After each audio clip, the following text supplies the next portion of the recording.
Well, good evening again, YouTube. Just a quick follow up to today's post that I put the picture of.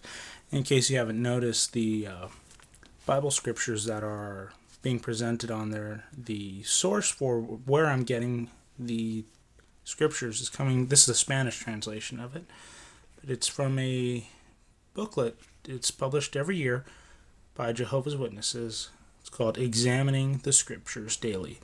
In Spanish, Examinando las Escrituras Diariamente. If you have an iOS device, you can go to the App Store and download JW Library. It's also available for Android, and you can get a digital version of the same material so you have instant access to it. That's the way I'm able to post both the English and the Japanese of the scriptures every day. So today's scripture had a pretty challenging kanji in it.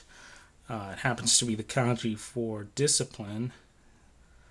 And the scripture was taken from Hebrews chapter 12, verse 7. What son is he that a father does not discipline? And I'm not going to read through the comment from the Watchtower magazine. It was taken out of the 2013 October 15th issue. And you can download the app, or you can go to wol.jw.org. And on the homepage, you have a live feed of the current daily text. So, switching over to Japanese, Chichioya ga kurashime o ataenai ko wa ittai donna ko deshou ka? That was our Japanese version. Hiburei-jin Junisho Shichi Setsu. Now, please, my Japanese-speaking friends who are more fluent than I, please help me out. But what I wanted to focus on was the kanji for discipline. The pronunciation of it is quite simple. It's ko, K-O in Romaji, for those of you who are still using that as your way of studying Japanese. The sooner you get away from Romaji, the better off you're going to be, because written Japanese is not written in Romaji when you look for it. So just a quick analyze in here. And one app that I really like for iOS is Iniwa. And I can actually copy and paste different sources of information, and it'll automatically analyze them out of the clipboard, and it'll give you the furigana above the kanji. So that's how I know it's Chichioya ga korashime o ataenai ko wa ittai donna ko deshou ka? So you have the furigana up there that breaks it down for you. The kanji that we're going to focus on today would be the one for discipline, korashimeru. Korashimeru.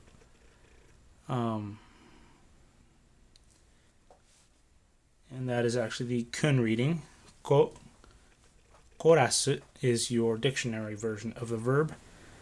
And we're going to go with the animation first off of Imiwa, so you can see how to write the kanji. Then we're going to go through it by hand with the marker here on the board. 1, 2, 3, 4, 5, 6, 7, 8, 9, 10, 12, 13, 14, 15, 16, 17, 18, 19 stroke character. So we're going to get into that here on the board, since I can write it a lot bigger than what shows up on the little display here. And if you saw my Instagram post, you saw the stroke order.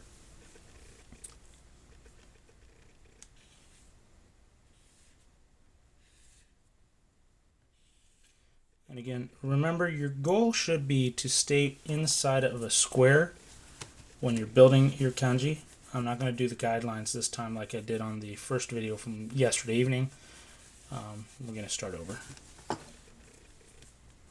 1, 2, 3, 4, 5, 6, 7, 8, 9, 10, 11, 12, 13, 14, 15, 16, 17, 18.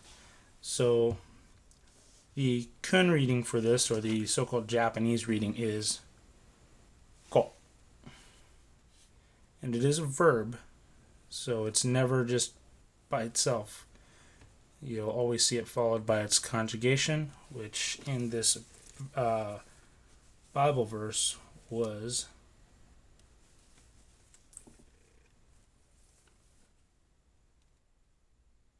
korashime. So for the kanji by itself, it's ko, ra.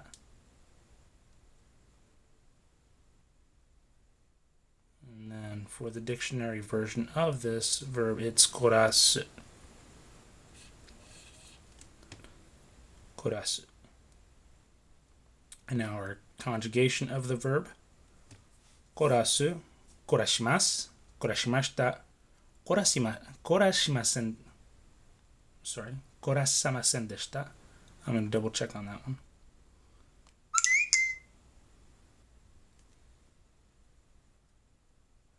Korashimeta, korashimenakata, korashimete, korashimenaide, korashimenakute. The conditional korashimetara, korashimenakatara. Provisional korashimereba, korashimenakereba. Potential korashimerareru, korashimerarenai. The passive, respectful, korashimerareru, korashimerarenai. Causative, korashime saseru, korashime sasu, korashime sasenai, korashime sanai, korashime sasanai. Sorry about that. We're going to go back to the masu form because that is what we do learn as beginners. Korashimasu, korashimasen, korashimashita, korashimemasen deshita. Okay, so for your negative past and your negative present, there you go. My intention is not to really be building up on grammar. It's more about writing and pronunciation. So any help you've got on your end, please, I would greatly appreciate it.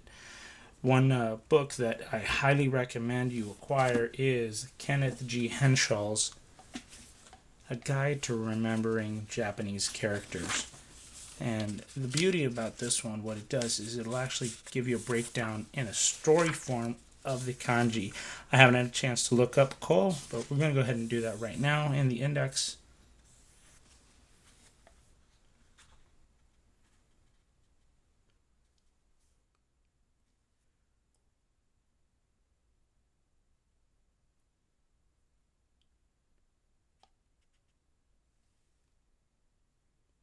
Koriru, and that is number 15999 in this book.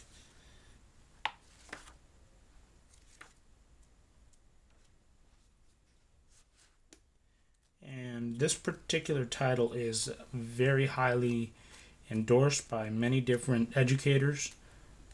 I'm not an educator, but I've used this one, and I think that the storybook approach when it comes to learning kanji is probably the most effective, since especially for an adult learner, because we need to get to the point where we understand what we're looking at rather than focusing too much on the semantics and the whole structure behind it.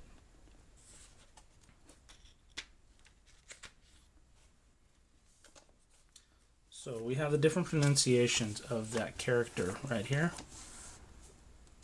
Cho, koriru, or korirashu. And you see two different pronunciations, and it gives us samples. Chobatsu, punishment. Chokai, reprimand. Korikori, to one's own cost. Kokoro is heart, feelings. Kanji number 147 in this list. And then we're going to look this one up. It's signed 1596. We're going to jump back to that one, which is Cho. And still a little obscure about that history behind that one. So let's go back. Here acting phonetically to express reform and possibly also lending the idea of a sign, visible evidence, thus to reform in one's heart, an example, mends one's ways publicly. This suggested by association reforming after learning the error of one's old ways, and hence 1599 came to mean learn by some unfortunate experience, probably because of the presence of the causative element. 1599 can also come to mean cause to reform, for example, chastising. I really like this particular book, and that was the difficult kanji in today's scripture.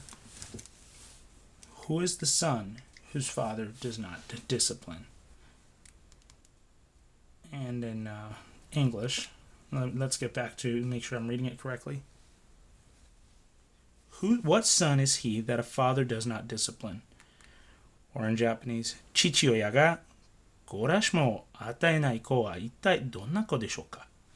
Okay, feel free to comment. Let me know how I can help. Any tips, points you have for me, I would greatly appreciate them. And we'll see you on the next video that I do. Take care.